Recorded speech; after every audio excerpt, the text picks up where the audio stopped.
Hello, everyone, and welcome to this Signal Hour podcast. I am here, of course, with the ever lovely better half of this whole arrangement here. Hello, my everybody. Lovely wife, so Edie. good to see you. And we're here together with everybody. And remember, Signal Hour is where we try and make sense out of the nonsense. It has been an unbelievable flood to try and stay on top of everything. Nick and Evie and I, if we're away from our phones or Twitter for an hour, we're already behind the curve. And just as even we were in the pre-studio here waiting for this live to start, Nick was hitting me with another big piece of information. Apparently, NewsGuard, that fact-checking, we got fact-checked, we got NewsGuarded several times during COVID and afterwards. And apparently they're getting looked into now, and they've already been dropped by a few big clients. Couldn't happen to a nicer bunch of scoundrels. That whole fact-checking arrangement, all those fact-checkers, Evie, nonsense. Oh, it's nonsense. You remember, this was possibly the worst. My lowest moment was watching Pierre Corey get fact-checked by AP, and the AP fact-checker was Beatrice Dupuy, whose prior job to fact-checking the preeminent pulmonary doctor on the subject of ivermectin. Her prior job was she was an editor at Teen Vogue. I kid you not. Oh, it's crazy. It got so bad. So we're going to be discussing that. We're going to be discussing how the blob is alarmed now and they're fighting back. We're going to have Jeffrey Tucker coming on in just about 10, 15 minutes here of the Brownstone Institute. And boy, he's just been amazing tracking all of this stuff. You know, Jeffrey. Oh, he's wonderful. Yeah. He's great at helping us understand what's going on. He's a really good so thinker, articulate. And he's a great public presenter. Indeed. We get the privilege of spending time with him and getting to hear his takes on things privately at the Brownstone Institute. It's incredible. Yeah, it is. It is. Ooh, that gold really picks up on the camera. Let me turn this over to you. I don't need it for right now. All right, so let's get right to it. This is yeah, Alan, you are not kidding. Oh, really? You're gonna make me blush with stuff like that? Yes, and we'll put the camera on you when you blush. You're in trouble later with me. Okay. I hope so. All right. So let's get right to it. We are going to be talking about this stuff today, that the blob is deeply alarmed and they are beginning to fight back. And of course, we'll be bringing Jeffrey Tucker on in just a few minutes. But let me set the stage first before we go there. First, this is the theme that they've been running. They in this story is the alarmed blob, and it's mostly Democrats, but of course there are some Rhino Republicans in there as well. And one of their key refrains has been this, which is nobody voted for Elon Musk. So they thought this had some kind of currency, Evie. You know, they're like, I know. Nobody voted for Elon, right? That whole thing. Nobody voted for him. Huh. You know, so let's go there. Irony. Let's go there real quick. Let's tune in now and listen to one of my least favorite people. I listened to her, so now you do too. I apologize in advance. Maxine Waters with California. Hello, everybody. We have convened here in the right place, the Treasury Department.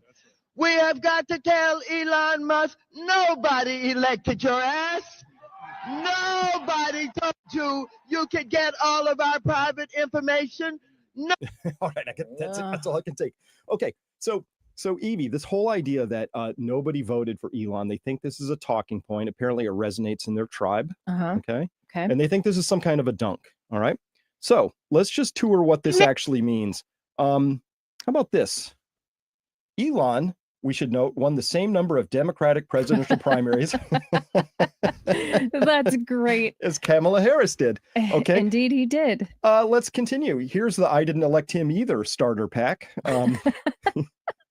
Nobody voted for. Wow, that's great. Look at all these superstars. No. Soros is WEF, Klaus Schwab, Noah Yuval Harari, Larry Fink. Oh, it's just gross. So this is who we voted for. Okay, this is exactly. Yeah, I love that. This is exactly who and what I voted for. I knew I was voting for these people right up front. There was no surprise whatsoever. So let's listen to Trump on the campaign trail. This is exactly what he said. The suggestion of Elon Musk, who has given me his complete and total endorsement. That's nice. He's a smart guy. He knows what he's doing. It's very, very much appreciated. I will create a government efficiency commission tasked with conducting a complete financial and performance audit of the entire federal government and making recommendations for drastic reforms. We need to do it. And was that unclear to you what he just said there? No. Was that Maxine Waters is very disappointed? Is very critical. Like what just happened? Elon Musk at all. Nobody was listening. Remember, they barely covered his rallies, and when they did, it happened to be the one in Pennsylvania and Butler. Oh, right. Like just magically, all the main media showed up for that one, and the New York Times photographer with the very little sus. I hope we get some insights into that. I hope so too, with some actual investigation. But Brent Scher had posted this clip and said, this nobody voted for Elon Musk line would have been more effective if he was some sort of secret weapon Trump unveiled after being elected. He literally campaigned in Pennsylvania every day in October with Elon saying he wanted to run Doge, and then people voted for it. And boy, did we. We voted good and hard. This is the results. And the Democrats are trying to act as if Trump is some fringe thing who's just sort of come along and is doing these crazy things that nobody anticipated. They've forgotten that this was the actual result. And I understand how they could forget this because this happened like 3 months ago. And they have the memories of goldfish, apparently. Okay. Now, we just have to make sense of all of this right now. And I can't think of anybody better to help us do this than Jeffrey Tucker. If you don't know who he is, you should. He is the head of the Brownstone Institute. He's an author, a publisher. He's got books. He's writes columns. But Brownstone, if you don't know, and you should, Brownstone pushes out and publishes some of the very best commentary about everything related to COVID and what's going on in the nation and what's happening out in the world across all sorts of different dimensions. Yes, Evie. He also is really wonderful at connecting people and networking among individuals. Like he's called together some of the most interesting gatherings with all sorts of bright minds. And then he creates a place for those individuals to have their voices and to write online and to bring their gifts to the world, which I really appreciate. Yeah. Punches the Institute has done just tremendous work. So with all that, Jeffrey Tucker, so glad to have you here today. Welcome. Thank you. Thank you so much. And thank you for your introduction. Well, let's and listen, I get to do fun things like this and put these little things up, which Browse to Web saying here, I'm trolling the comments as they come. Jeffrey is a superstar. I agree. And there are a lot of heroes going on out there right now in the world. So, Jeffrey, you know what I want to start with? I want to start with this. So let me just supersize that so you can maybe see that. In here, I'll tell you what, I'm going to do it like this. Nope, wrong one. Let me try again. Nope, I'm working these levers now. So, Jeffrey, you put a tweet out. This comes out on February 10th, right? You had 15 million views on this one, which is just unbelievable, right? Because you said, pay attention to what has happened.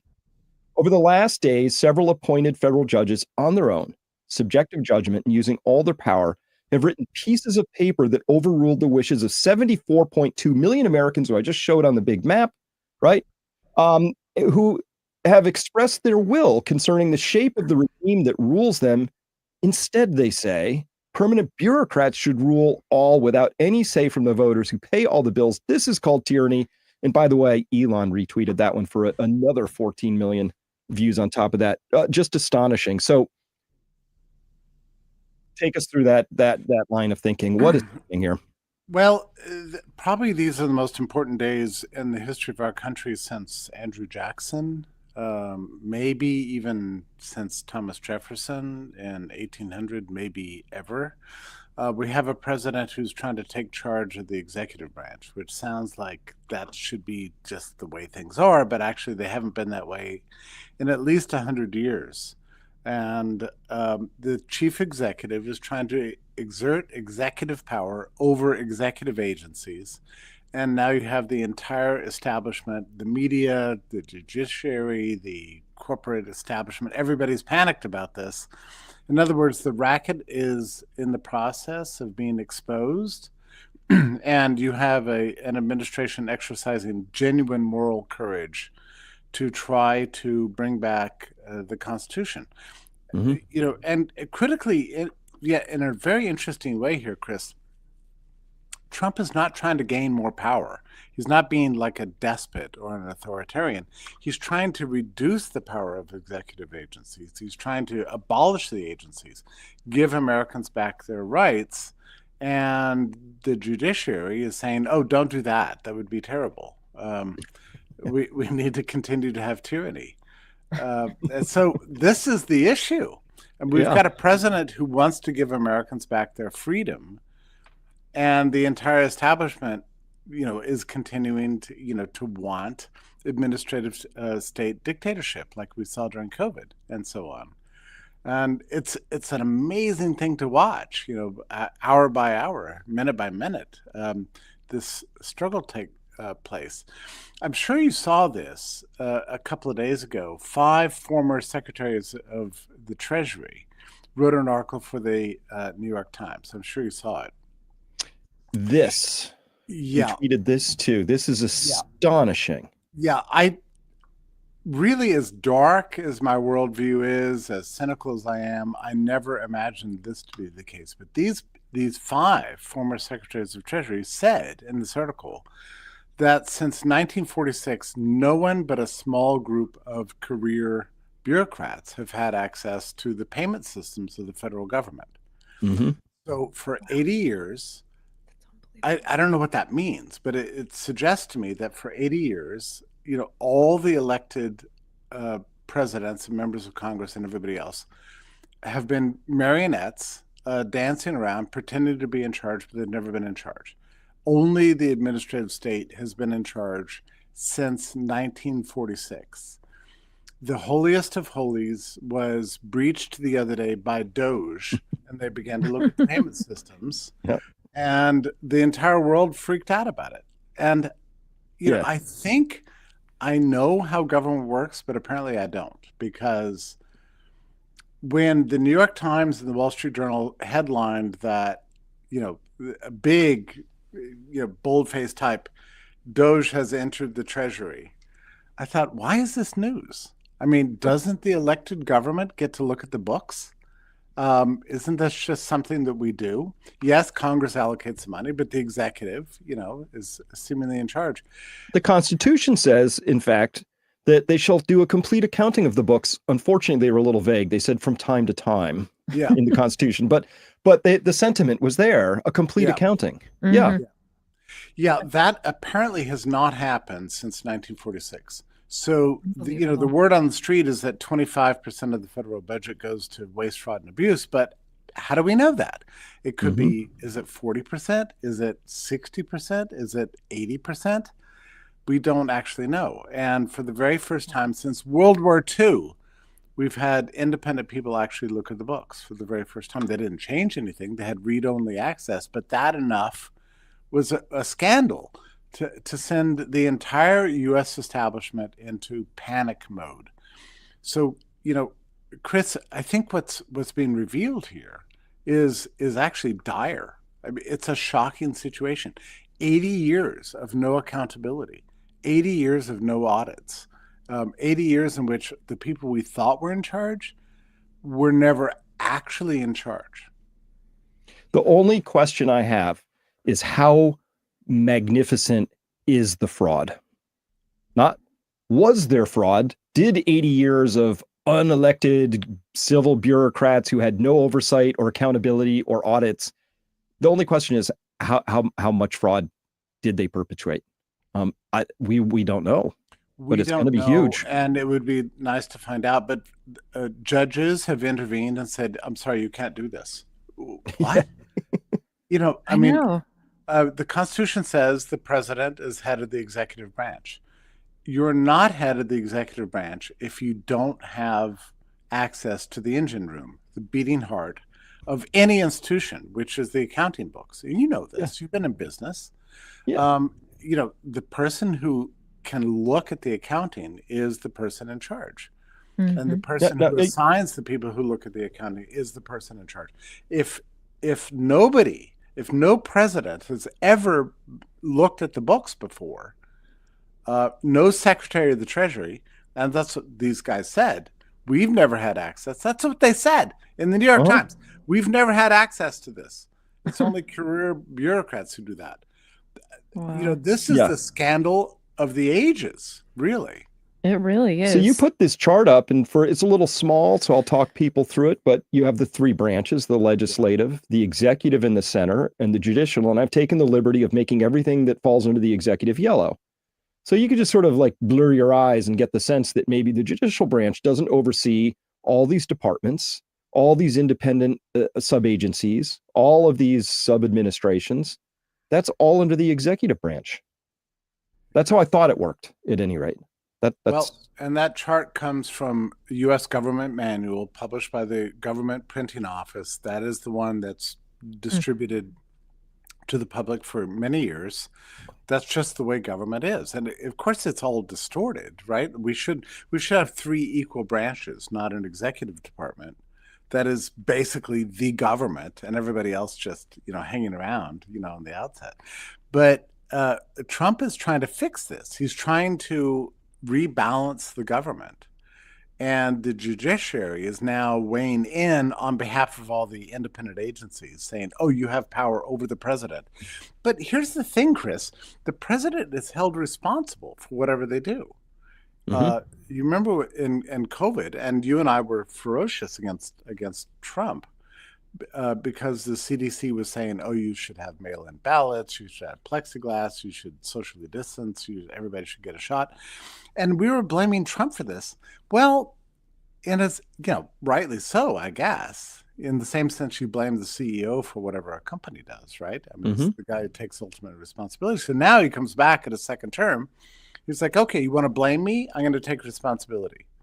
I'm going to run these agencies.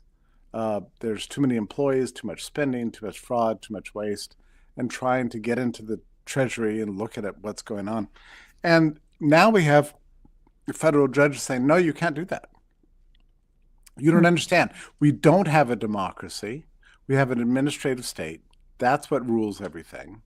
And you're supposed to just cut ribbons and pretend and parade around on stage and write your autobiography and get a library afterwards.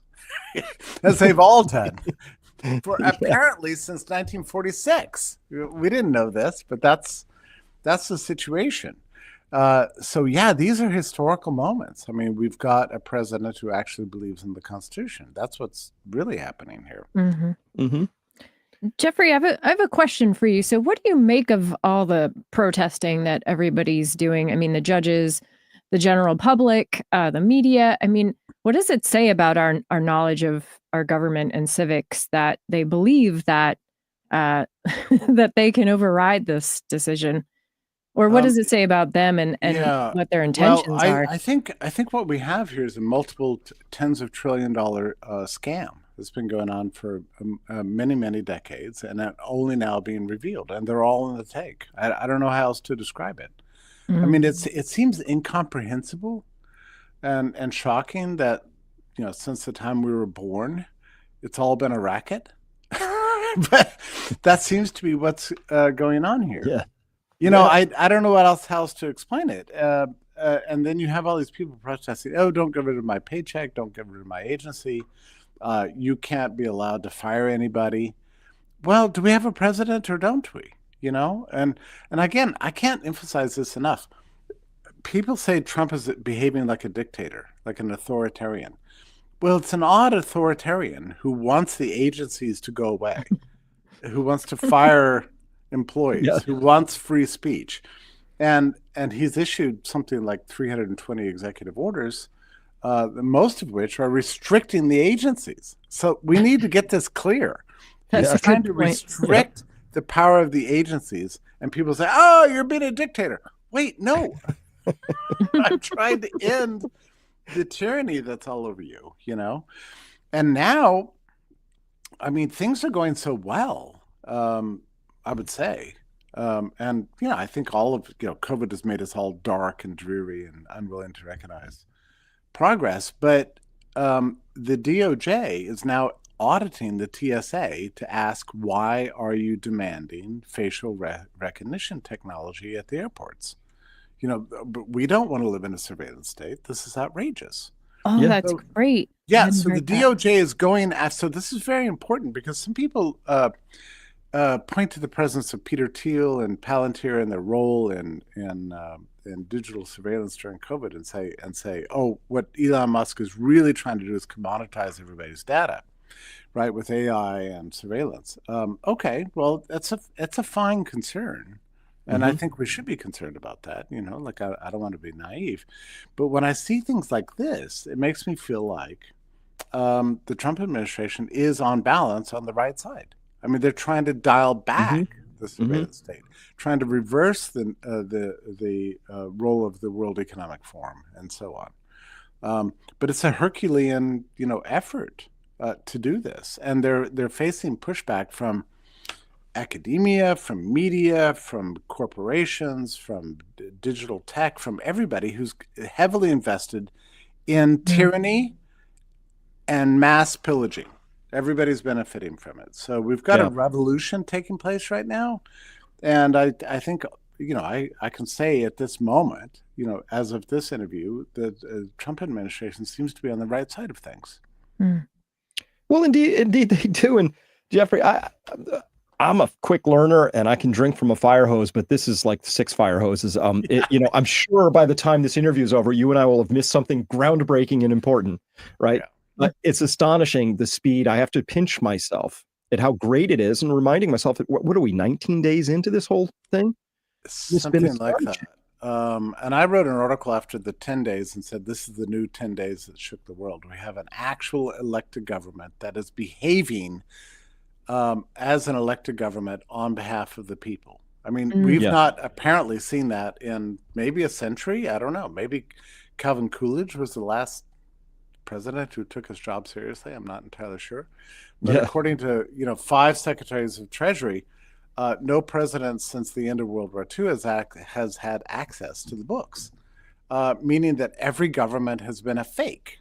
I mean, that's an incredible realization. It's just unbelievable. Right. This is the first one acting like a leader in my lifetime, for sure. Yeah. And I don't think we have to be fanboys of Trump or Musk or anything else, but we need to have good judgment and observe what's happening and realize the raucous times in which we live. I mean, we really are living in the greatest upheaval in the history of the modern West, essentially, because what happens in the U.S., I think it's going to spill out to Europe and Canada and Latin America and everywhere else in the world. So, these are revolutionary times. They are. And part of the revolution, look, it had to happen. I was super bummed out for many years coming up to this point because I knew we had a math problem. It wasn't anything personal. It transcended administrations.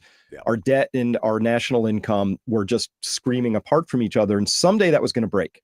Now, whether Trump and Elon spark that, okay, but there's a chance now because what we learned from Joseph Tainter, who has this whole complex theory of complexity, which is that civilizations rise to a point of complexity and then their efforts become negative and they roam and empire themselves into the dirt. So we were getting there, and AI is the only chance we have to really streamline these things. So 2.2 million government workers, I'm going to guess 2 million of them administrate.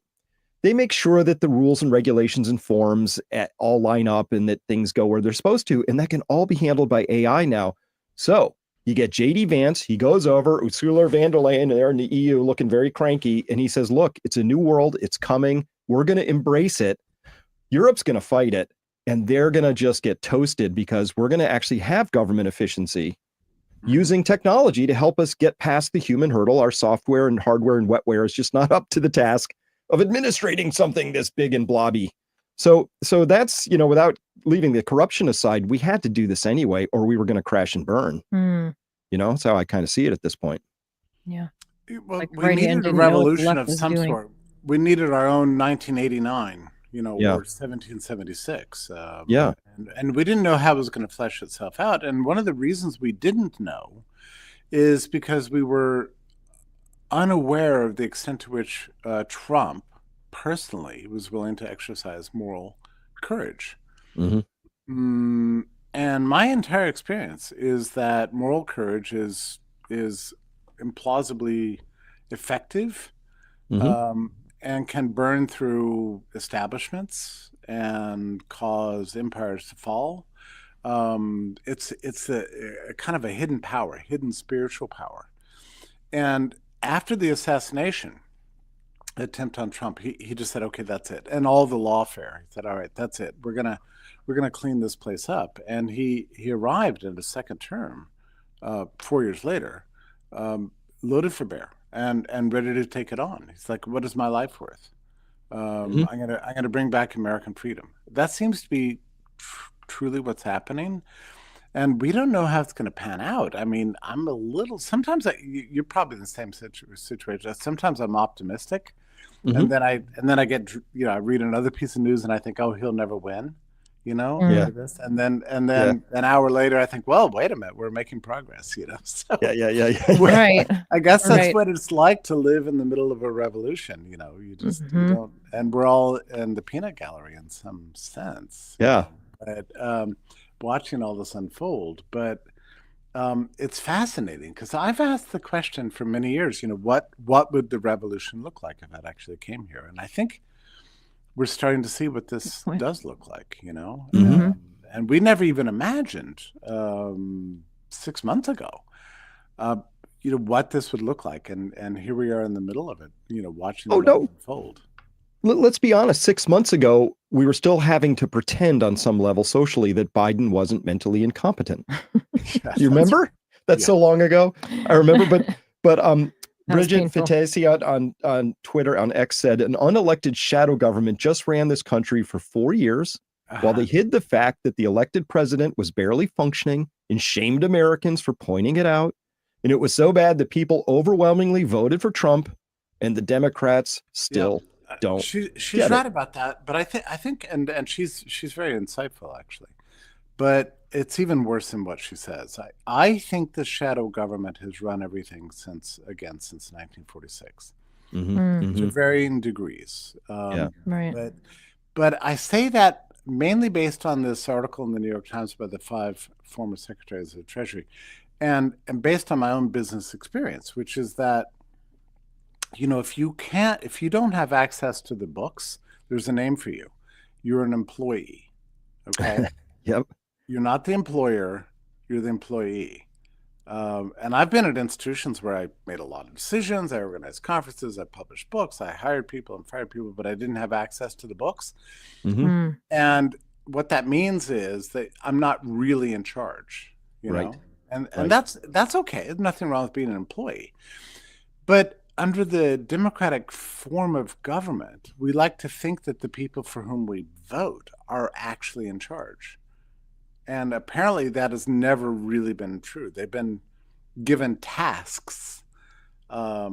We are glad to celebrate them and pretend as if they're in charge, but they've not actually been in charge for a very long time. Well, they said the quiet part out loud here, Jeffrey. This is really astonishing to me. They said it here in green. They said one of these civil servants has been appointed fiscal assistant secretary, a post that for the prior 8 decades had been reserved exclusively for civil servants to ensure impartiality and public confidence in the handling and payment of federal funds. I know. You know what gives public confidence? When the public can see the books. Transparency. That's what gives that's the only thing. So Chris, how do you make sense of this? Like, why did they write that article? They're either really, really tone deaf, or they're not as smart as they look, or both. You're not supposed to say that out loud. They did. I cannot believe. And they say in there, we're taking the unusual step of writing this article to explain things the way things work. And what they said was an unelected elite is in charge. Yeah. You don't get it. You don't get it. Wow. That an unelected elite has been running everything since the end of World War II. And it's not up to you or the voters to determine. And we, as former secretaries of Treasury, never actually saw the books. We were all just pretending the entire time. And they said, let's go on with this system forever. Yes.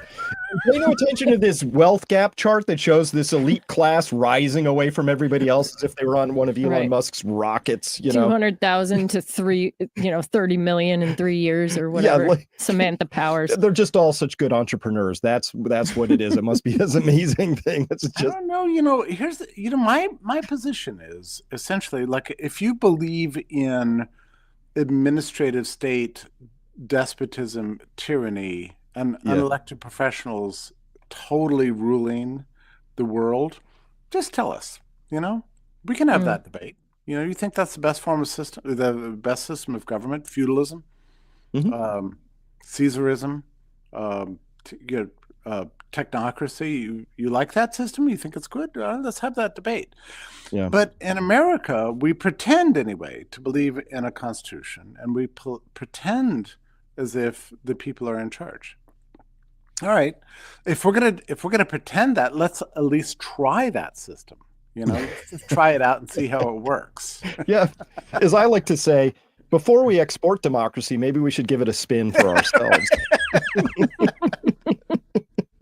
Hey, so quite the week for you too, Elon. Picking up your tone a second time on February 10th, saying this. You said the Supreme Court is going to have to rule soon if there can be an actual president elected by the people, or if this whole thing is just kayfabe, if it's just a fake veneer covering a permanent government. Yeah, maybe we should have that conversation. Let's have it. But the ability of it's going to have to come down to the Supreme Court, I'm afraid, because these federal judges who are appointed are just writing pieces of paper going, no, you can't do that. No, you can't do that.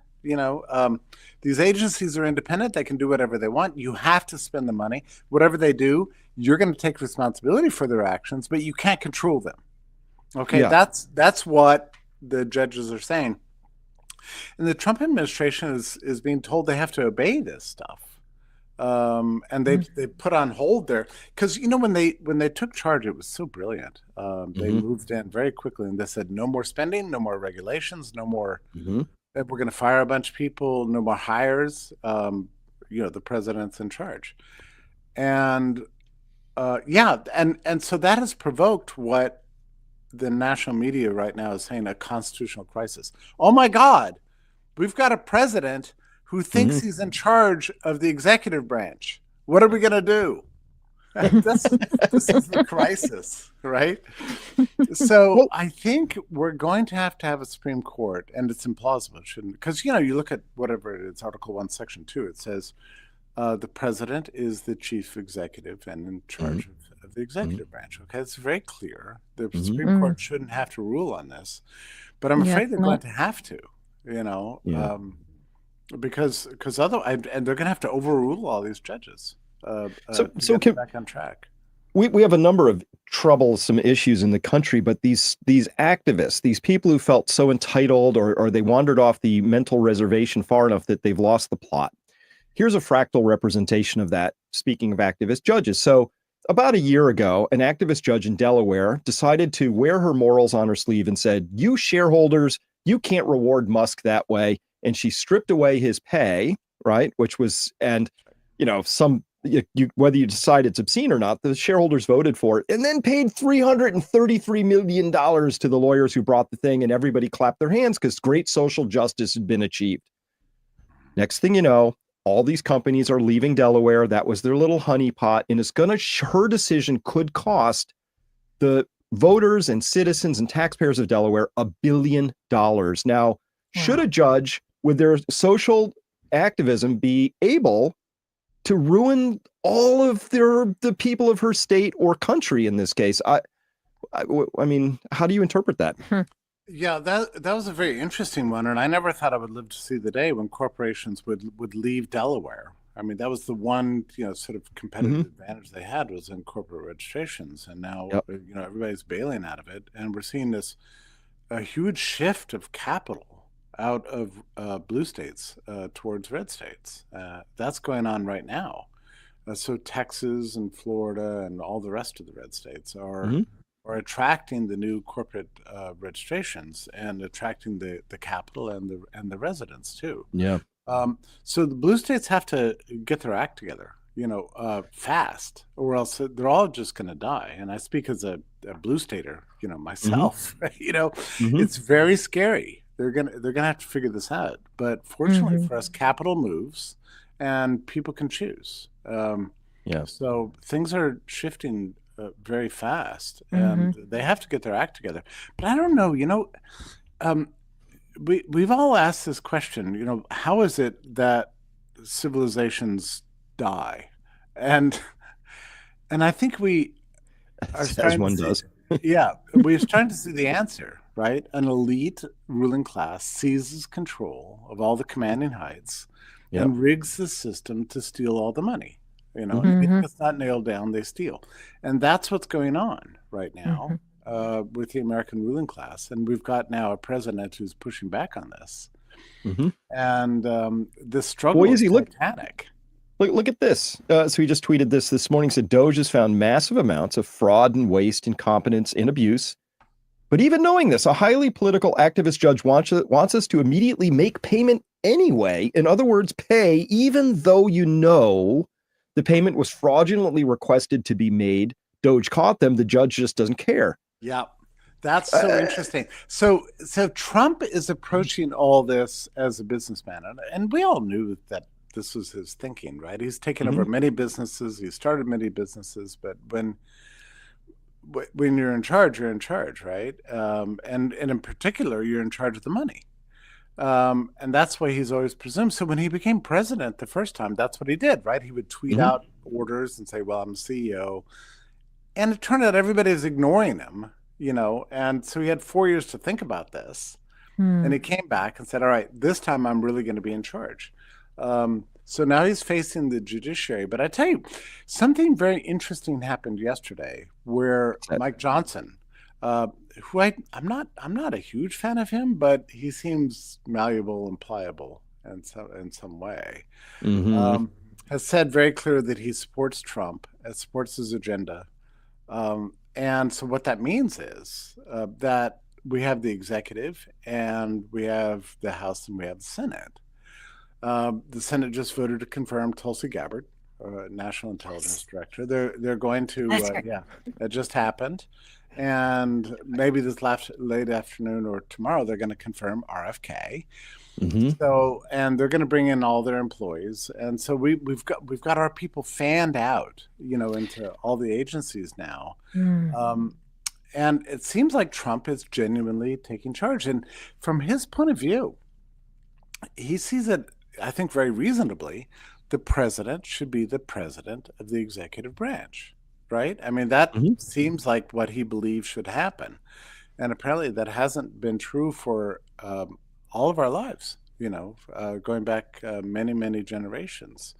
And he's the first one, and has provoked a genuine crisis.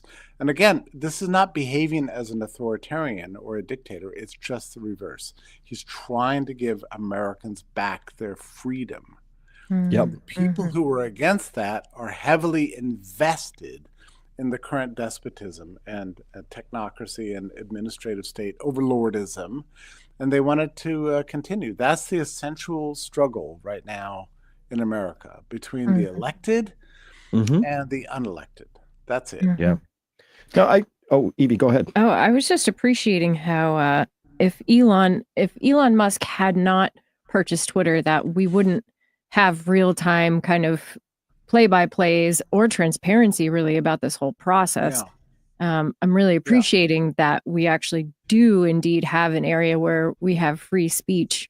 But to that same end, I'm concerned, and I'm sure I'm curious what you think about this. I'm concerned about how they're whipping the public up the legacy media by turning this into some gigantic travesty and really pitting us against each other, left versus right. Yeah, I think it's kind of inevitable. And I don't think left versus right really explains the issue. It really is, I think all that's a bit of an illusion. It really is an issue of the permanent administrative state class versus the rights of the people to live a normal life, really. And by the way, I have to agree with you what you said about Elon's taking over of Twitter. and turn it into X, because that became a free speech platform, and that's why he did it. He did it not for money, but because he thought we needed free speech, and free speech has been the source of our emancipation. I don't know what we would do without it. I have friends of mine who are like always putting it on Elon. I kind of get tired of it, actually. It's like, where's your gratitude for this guy spent a lot of money on a useless, worthless Fed platform and liberated it, and it's allowed us to reach the public, and arguably that's what allowed us to win the election, Trump to win the election, and that's what's the source of this revolution. So I get tired of people putting him down. I have to say I'm a supporter, and you have to go back and remember that he was the only real corporate leader in America who openly objected to the lockdowns. He pulled his company out of California. He said he would not forcibly vaccinate his employees. He wanted to give them a choice. And he said he would stay on the factory floor rather than shut it down, So, like when there's a hero in our midst, why not just celebrate that? I don't get it, really. Yeah, it took somebody from South Africa to come over and teach us about democracy and free speech. And the other thing is he was not born with a silver spoon in his mouth. I mean, he was a product of a single mom. His mom's a very sweet lady, very nice person. And in the midst of a family upheaval, she moved to Canada, and she and her 2 children slept out of their car for a very long time. I mean, these were poor people, So Elon's just gifted and passionate and principled. And, is he a perfect human being? No, and I'm not looking for saints, anymore, really. Yeah. But has he been ferocious on the topics about which I care? Absolutely. Yeah. And I very much appreciate that. I agree. To connect that, you mentioned what Elon's been up to in the vaccine mandates and how he pushed back against that because he believed in choice. And you mentioned Mike Johnson. Yeah. I just got to play this. I was going to save this for later in the show, but to me, this is potentially one of the most unusual moments in history here. And let me see if I can pull this up. No, wrong one. Does this one do it? None of those do it for me. I'm still trying to figure out how to get this. We can listen in.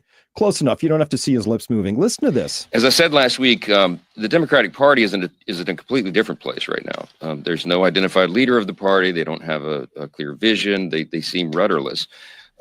In hopes of finding themselves, they've latched onto this new shiny object called the rule of law. We'd like to welcome them to the concept. It would be admirable if they hadn't spent the last 4 years with their heads buried in the sand while Biden literally trampled over the rule of law with no objection. In fact, many Democrats cheered that lawlessness, like when the Biden administration unconstitutionally forced the middle class to pay the student loans of doctors and lawyers, when they illegally mandated that private companies implement vaccine requirements, when they radically rewrote Title IX to undermine women's rights. Those things were actually illegal. And the Democrats... Okay. We just had, for the first time that I'm aware of, the illegality of vaccine mandates uttered on the congressional floor. Interesting. Common knowledge. Isn't that a really big moment? Yeah. And you and I both know this, and we all know this. The COVID experience is the driving revolutionary moment for the American people. I mean, they locked us in our homes. They shut down our churches. They closed our businesses. They banned weddings and funerals, closed the public parks and the schools, destroyed our children. And they said, don't worry about it. We've got a new potion for you. And you're going to be required to take it, even if you have antibodies. And then the potion made everybody sick. Not everybody, but a lot of people sick, and killed a lot of people. So under those conditions, there's going to be a reaction. So I really think in the broad scheme of things, the COVID response was in a way the thing that provoked this revolutionary moment, and has caused the governments to fall. Exactly as Henry Kissinger predicted in April of 2020. He said, if this doesn't work, governments will fall and the world will be on fire. Okay, well, the world's on fire. It didn't work. And here we are, so he was right about that. Then he died, but he was right about that. Yeah. Well, so what's fascinating to the other side of that is that it's like the beach ball's been held underwater for too long. And now when people see this graft, right, to find out Samantha Powers is suddenly worth 30 million somehow. And once you start looking at that, you find that all of them seem to be worth multi tens of millions of dollars, right, on $100,000, $200,000 paychecks. And so we all have questions, of course, right? The anger people feel because we've been getting immiserated and throttled and taxed, and it's just been awful. They're all out here. Liars. They're all liars. The Samantha Power wrote again. I read the New York Times. I shouldn't, but she wrote a big op-ed. After the USAID was shut down. Oh, the children are going to starve. Everybody's going to be sick. USAID. And it was a day later we find out that she's rich. A scam artist, a racketeer, of course, she's married to Cass Sunstein, one of my least favorite people in the whole world, right? Do you know who he is? Yeah. What did you say about her relationship to him? She's married to him. Really? Yes. That's a husband-wife power duo. Oh, I see things snapping into focus.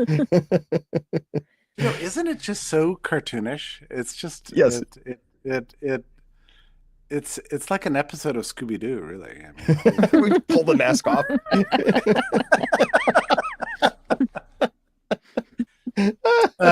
Chris, I want to talk to you about something though that has me concerned.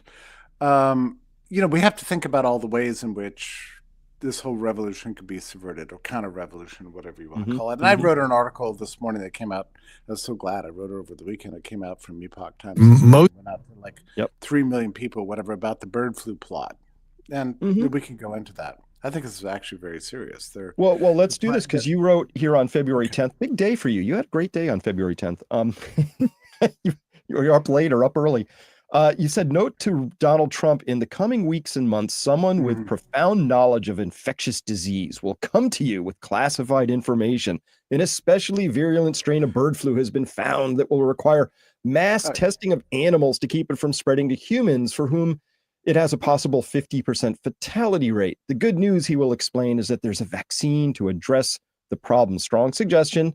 Fire this person, get a second opinion. And wouldn't you know it, the next day, the CDC issued a bulletin requiring hospitals to test for H5N1. Probably, I'm going to guess, go out on a limb, with a PCR test with a cycle threshold of 40 guaranteeing, full-blown, like, false positives, necessitating a very muscular response. The CDC wrote that instruction on January 16th, and they did not release it until about a week later. Wow. And this is in combination with Hochul in New York shutting down chicken markets, and the health department of Georgia shutting down auction markets for poultry and so on.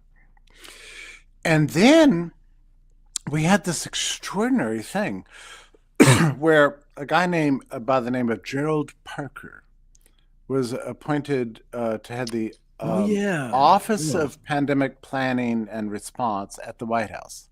I thought that was shut down. Okay, here's the thing. So Parker is a bird flu guy, right? And a vaccine guy and a bio, he's Fauci, mini-me's for Fauci, right? And so the national media was reporting that he was the head of OPER, right? And I thought, well, that's strange, because the White House has not announced that. So I wrote the reporter. I said, it's kind of peculiar. You would say that he was the head of OPER, but you didn't quote anybody with the White House. All you quoted was officials, health officials. So he writes me back, God bless him, Alexander Till or something like that. I forget his name. Writes me back and says, well, I can't tell you who told me. I said, but have you gotten confirmation from the White House or Texas A&M? No, I reached out to them. They would not confirm this. I said, well, how do you know it's true? He said, well, health officials told me that. And so then I started this middle school game of 20 questions. I said, was it Scott Gottlieb? He said, oh, no, it wasn't Scott Gottlieb. No. Like, okay, was it Ralph Barrick? And it's like, who told you this? And so I'm on a call yesterday with Frank Gaffney, and where they had this guy named, I forget his name, but he was a colleague of Jared Parker. And this guy was yammering on, like, oh, Gerald Parker's a wonderful man, a great man. And he's not Fauci. He's a tremendous guy, and he'll make a great head of Oprah. And they said, okay, now we're going to introduce Robert Malone. So Malone gets on there and goes, I have my doubts this is even true. I'm not sure that Gerald Parker has actually been appointed to anything.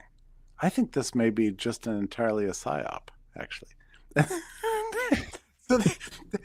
And the Zoom call proceeded as if he'd never said that, right? And they're like pretending like Robert Malone didn't just call a fake on this entire thing. It was and I called him up afterwards. I said, Robert, you are a great hero. I can't believe this just happened. I can't believe you just called them all liars. And they just dropped that right in the punch bowl, and they kept drinking like that. They pretended like it didn't happen. So here we are on this announcement was made on Monday. Here it is Wednesday, and we still have no confirmation that in fact Gerald Parker was tagged by the White House to head the Office of Pandemic Planning and Response. Nor do we know if there even is a White House Office of Pandemic Planning and Response. We don't know. Yeah. So this is how crazy the situation is, right? We don't actually have any confirmations of any of this stuff. And the one guy who reported this is now texting me with me going, I can't tell you who told me that, but I have it. So okay, back to let me see if we can get to the source of what I'm concerned about. Yeah. What do you think? They're going to have to do something. The snake is going to have to bite back, right? Yeah. They will not just let their sinecures go quietly into the good night. It's just too much social status and money to let slip away. Gravy train. So how do they do this? Do they just try and chew them apart with lawfare like last time? Do they try and look at bird flu here's on us? why I say it. I don't know. I'll mention these two things because I don't know what the third thing is. But the first thing is the bird flu. I think they're going to pull that racket. They're going to mandate testing of all the chickens and the cows and the flying beasts and whatever, and discover there's bird flu everywhere thanks to their PCR tests, and then shut down the chicken markets, drive up the price of everything. They're going to starve us, make us eat crickets, and then they're going to come for our house pets, right? They're going to say, oh, well, your dog or your cat needs to be tested for bird flu because it can leap. Yeah, and it'll probably those will be anal swabs, and it's going to be a very unhappy moment for everybody. Yeah. So this is what they're planning. I don't believe that Trump's going to go along with it, but this is what they're planning. So that's one hand. On the other hand, we've got the other racket. They've got a card file. Like, how do we control bad presidents? The second card in the card file is the Great Depression, the inflationary conditions here, And so if you look at the messaging around inflation this morning, it reveals everything, right? So suddenly the Wall Street Journal and the New York Times and Yahoo News and everything. Oh, inflation's hot. It's terrible. Inflation's terrible. This is the worst inflation ever. This complicates the Trump administration. They're dealing with terrible. It's very high. Okay. They finally acknowledged it. Yeah. You said it. So for 3 years, we've dealt with raging inflation, and every single headline, every single month when the CPI is released is inflation is cooling. Inflation is going away. Inflation is transitory. It's not that bad. It's not as bad as it was. It's beat expectations. It's really quite wonderful. I'm looking at this going, this is not true. They're lying to you. So for the last month, if you look at Trueflation, which is one of my favorite sites, they measure. I love it too. That's great. Ever since the inauguration, inflation's been down. It's down to 2.1%, which is great. I mean, it's not great, but it's better than it has been for 12 months. And we know this because this is verified data. So, and basically since the inauguration, I think this is a reflection of changed velocity. It's a reflection of a lot of things. But anyway, inflation is less of a problem now than it's been a year. And the BLS comes out this morning going, inflation's raging hot. It's 3%. It's terrible. And the news media is screaming about this. Okay. So this is all psyops. I'm telling you, this is all a lie. Yeah. And we're being manipulated. I predicted this back in November. I said, I promise you, in February, inflation is going to return. And sure enough, that's exactly what it's not really, but the messaging around it is coming back. So I think this is the new thing. The news media for the next 6 months is going to be proclaiming the economy to be in terrible shape. Inflation's raging. There's a recession impending, and so on. This is where we are. Could some of this be snapback though? So with a new sheriff in town, suddenly the FBI found 14,000 pages of JFK files that had been missing since 1992. The BLS suddenly discovered that they'd overstated jobs by 900,000. Maybe inflation's hotter than we thought. Are we not just attempting to get back to is this CYA? Is this bureaucratic CYA? Do they have, I think things have been worse than they've been telling us. My own data mongers have said that we've never really left recession since 2020. And we might be entering into recovery. So at this very moment, we can expect the national media to say, oh, the great Biden recovery is now turning to the Trump depression. That's what's going to happen. And it frustrates me because, I don't know how you war against this messaging. It's crazy. And the number of psyops that are out there are just out of control. It makes us all nuts. That's why our hearts are beating so fast, and we're trying to get ahead of the message. It's a crazy world we're living in right now. So Trump could be presiding over the greatest recovery in human history. The national media will describe it as the second great depression, for sure. Yeah.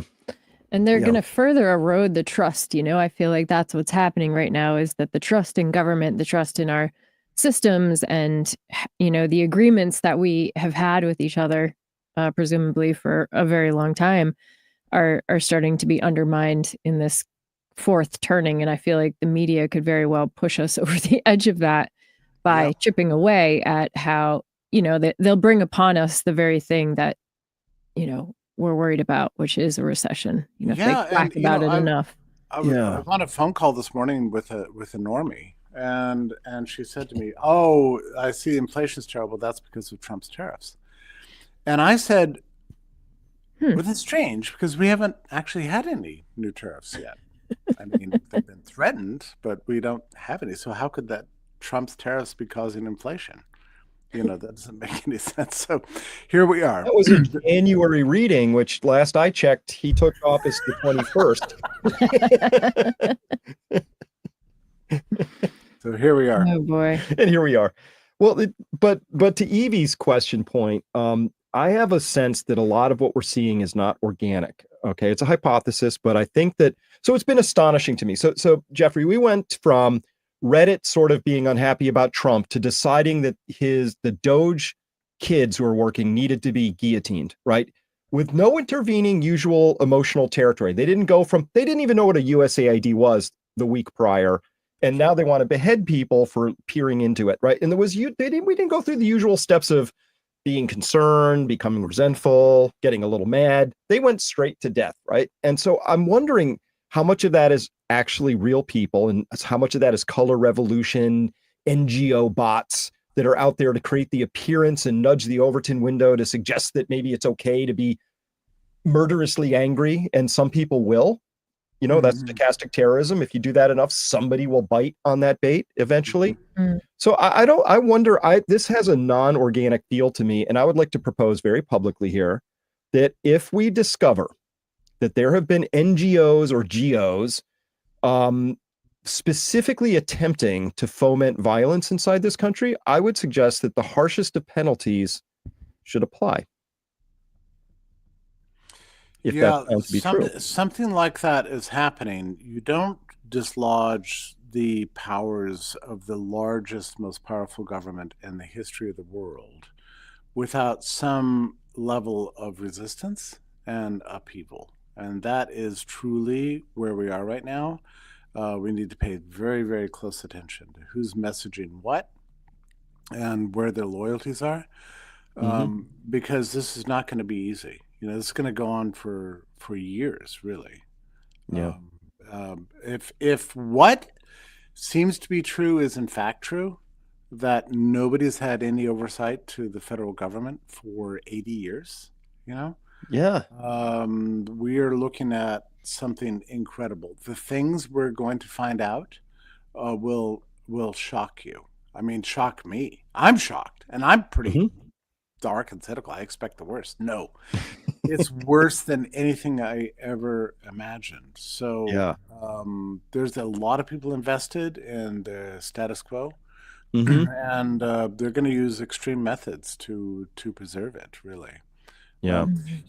Can I just say, and I do have to go to another interview, but I want to give a shout out in some sense to the spiritual courage of the people who are willing to take this on. The RFKs, the Jay Bhattacharya's, the Tulsi Gabbards, the Kash Patels, and Donald Trump himself, and Elon Musk, and the kids at Doge, and so on. There's really nothing in this for them. Where's the material advantage? All they do is get attacked. Their lives are at risk. They all had better things to do than to do this. They could just retire in the Florida sun. None of them had to do this. Why are they doing it? It's because they love this country. And they love the idea of human liberty. And they want the people, they want to give power back to the people.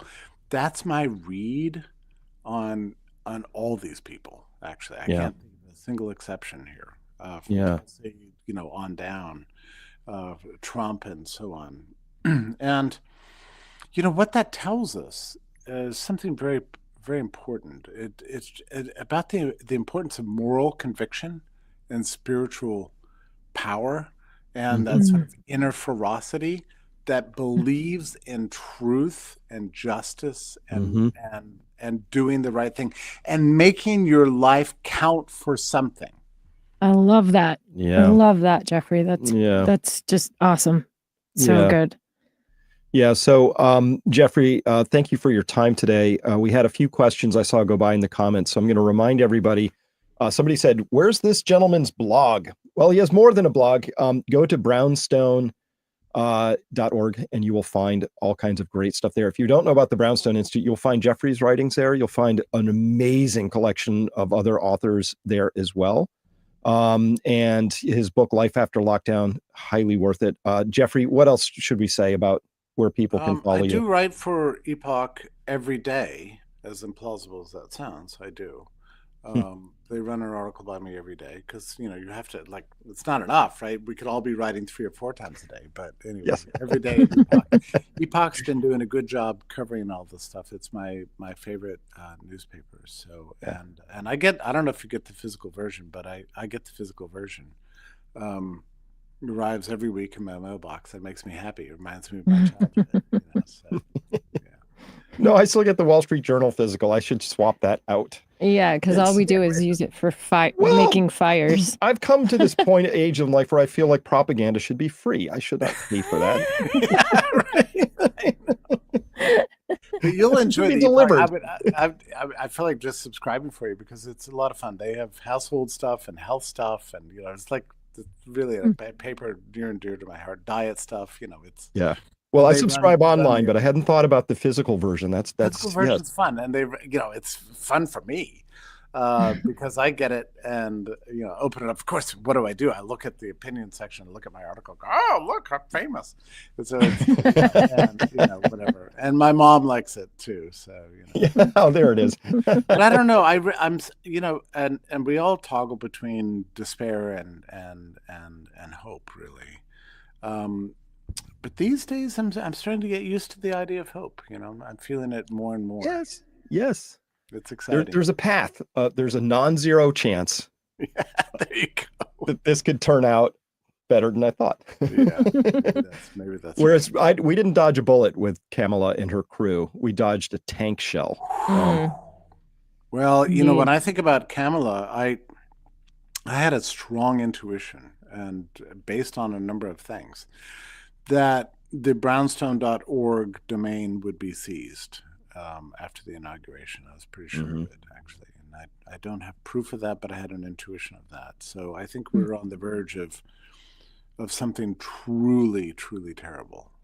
So I can't forget that. I can't forget those days. Yeah. And I'm just feeling really grateful. You're like, whatever happens now, I'm really grateful, as you say, that we dodged a tank, Yep, indeed. Well, Jeffrey, thank you so much for all your work in the world and your time today. And we'll do this again sometime, but thank you so much for being here today. My pleasure. Thank you. Thank you both. All right.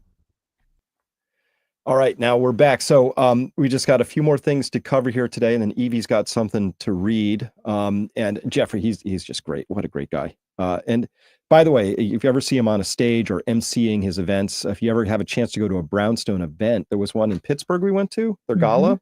People could have gone. You should attend.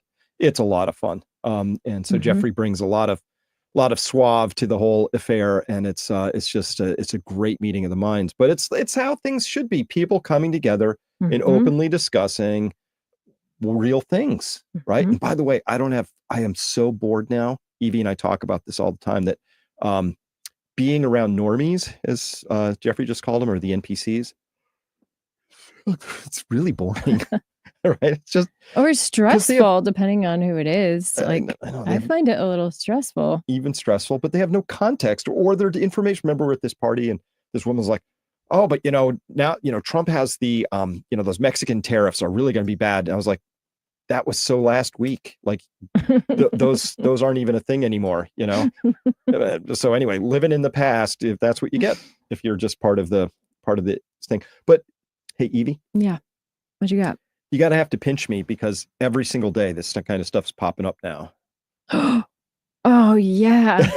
What do you think about that? Awesome. That makes me so happy.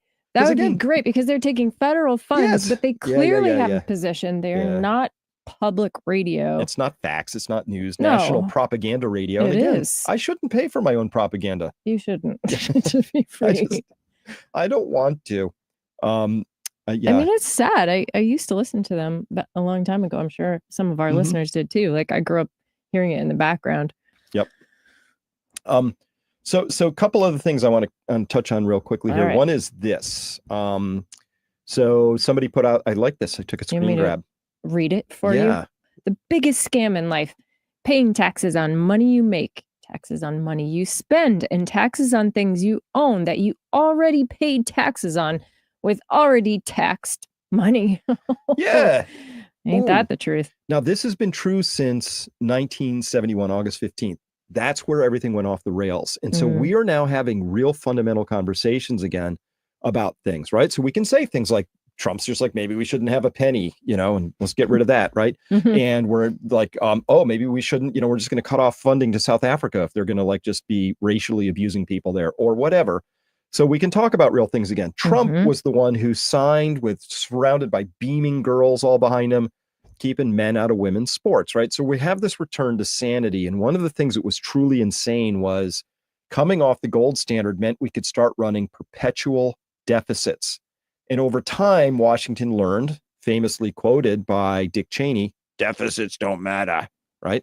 That they could just continually run more and more deficits as if it didn't matter. But the taxes you pay on April 15th and the taxes you pay every time you put a gallon of gas in or renew your license or try to go fishing or anything, right?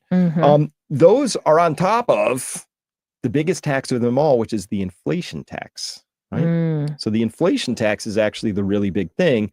That abomination got kicked off in August 15th because we had no more tethering to gold or anything. Right. WTF happened in 1971. These great a couple of guys, maybe it's more people now, but when I saw that website last, it was a couple dudes and they're asking that question. What DF happened in 71? And you put all of our economic charts go bonkers in 1971. Okay. Oh, great. So we might get back to sound money, right? So we've been talking about this. That would be great. Oh, I know. I don't know what that even means. I haven't been alive for any of it so far. Our current money system is a fraudulent abomination. Okay. And it's fraudulent because what the money system allows is for a certain class of people to type money out of thin air, unaudited, and give it away to their friends and families. No And then some of it oversight. trickles down, but by the time it does, eggs are $8 a dozen, right? So that doesn't work for the average person. So it's been a raccoony little corrupty graft thing. And we have not had an audit of Fort Knox's gold, and we have not had an audit of the Federal Reserve ever.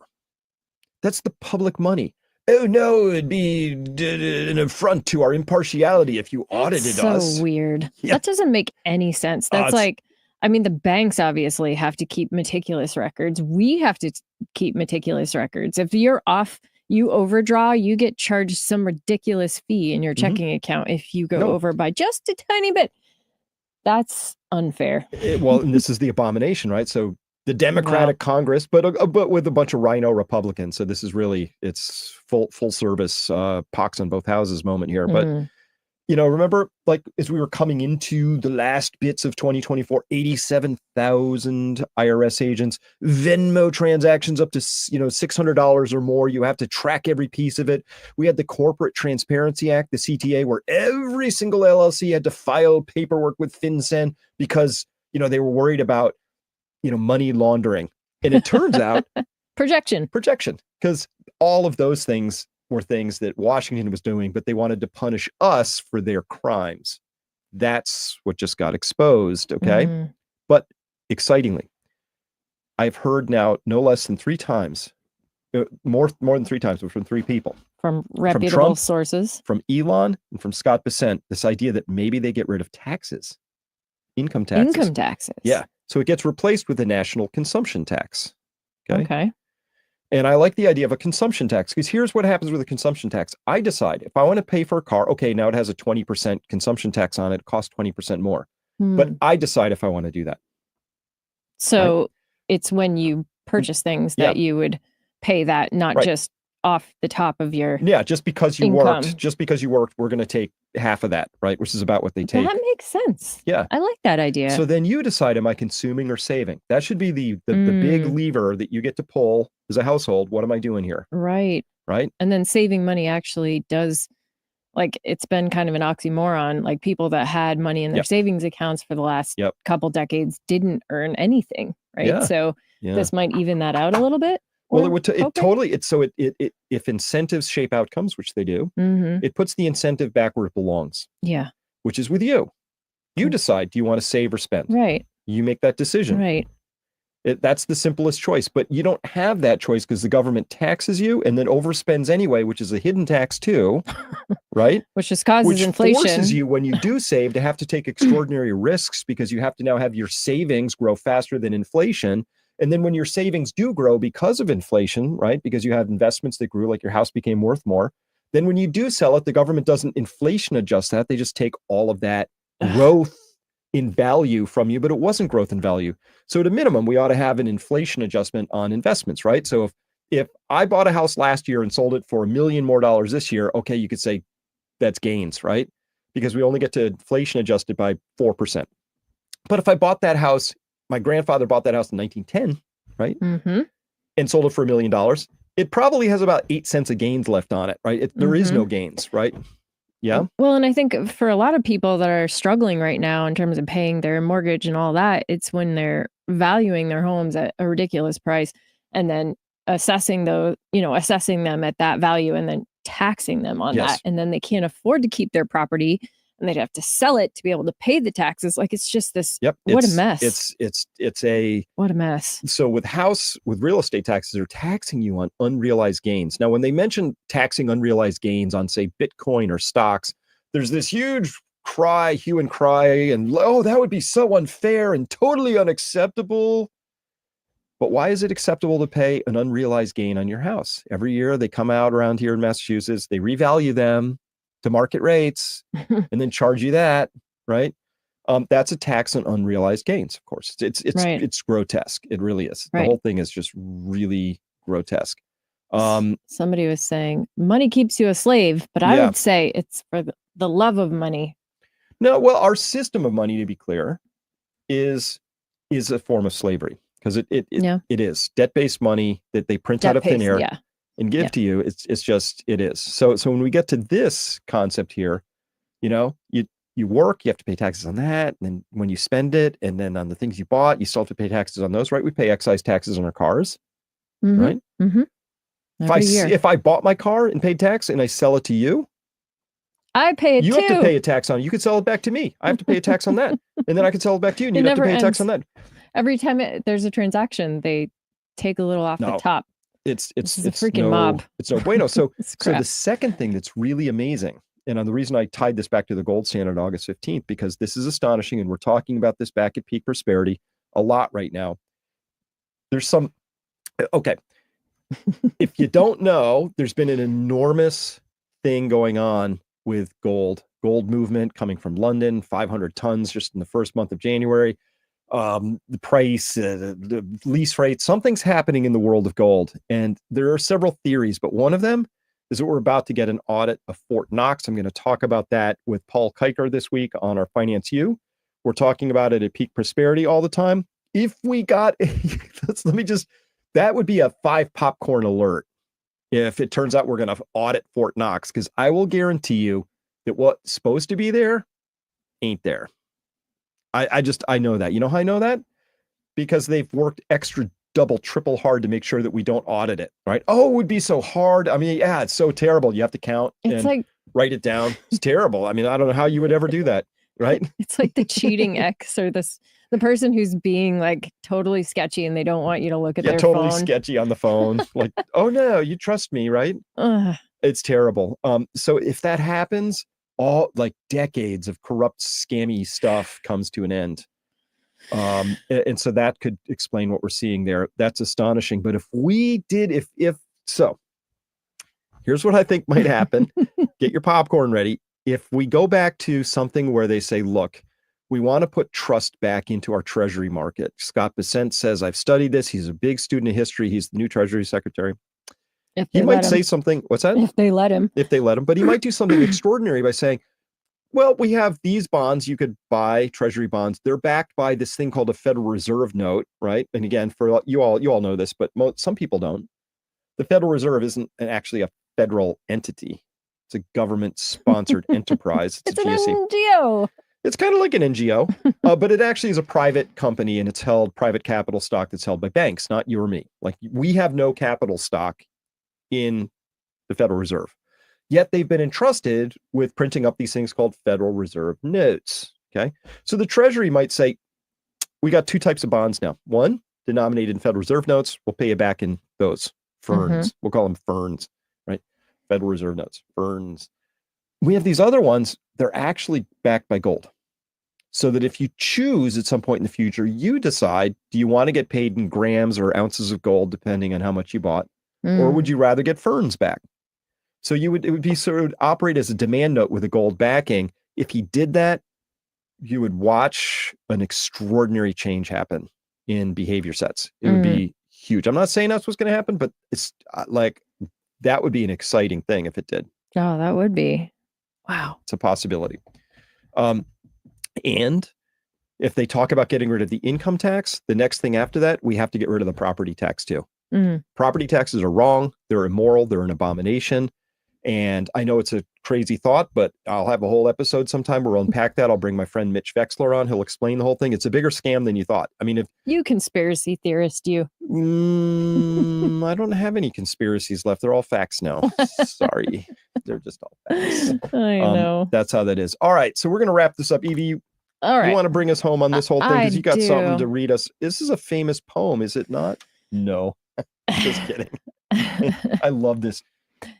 I don't actually know who this is. I've sourced it further. So it's questionable where it came from. This author unknown is how we have to leave this. All right. That's fair.